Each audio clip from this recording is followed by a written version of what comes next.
بیمارخانه مرکزی ناحیه که با طرح زمانوی بنیاد گردیده است، امروز به یکی از مؤسسه‌های مهم تندرستی ناحیه خوالینگ تبدیل یافته است. مؤسسه دارای 10 شعبه بوده با دستگیری حکومت مملکت و وزارت تندرستی و حفظ اجتماعی اهالی جمهوری تاجیکستان با تجهیزات‌های ضروری تامین گردیده است. امروز بیمارخانه مرکزی و دیگر مؤسسه‌های طبی ناحیه با استفاده از امکانیت‌های موجوده به اهالی خدمت می‌رسانند.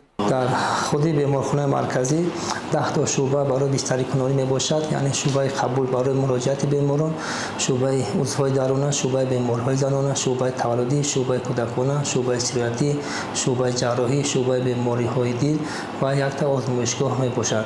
خود بیمارخانه از 120 کویکه موجود است که در خود بیمارخانه ما تمام بیماری‌هایی که برای مراجعت برای جراحی و کردن می شود بیستری کرده می شود. در بیمارخانه مرکزی و بیمارخانه‌های رقمی ناحیه 360 نفر طبیبان و کارمندان طب فعالیت می‌کنند. این شماره نشان می‌دهد که در برابر بنیاد مؤسسه‌های طبی به مسئله تامین ساحه با کادرهای صاحب تخصص نیز توجه ضروری ظاهر می‌گردد. پیشوقت بیماران برای یک معاینه رنگینی، یک معاینه التراصدا و دیگر تشخیصات و دیگر شرایط‌ها مراجعه می‌کردند. این زمان باشد در خود بیمارخانه تمام تجهیزات‌های زمانوی که برای تشخیص معاینه خصوصا تشخیص رنگینی رقمی که در بسیار ناحیه‌ها نیست، در ناحیه ما موجود است که با تمام بیماران در همه نمود تشخیص رنگین دارنده می‌شود.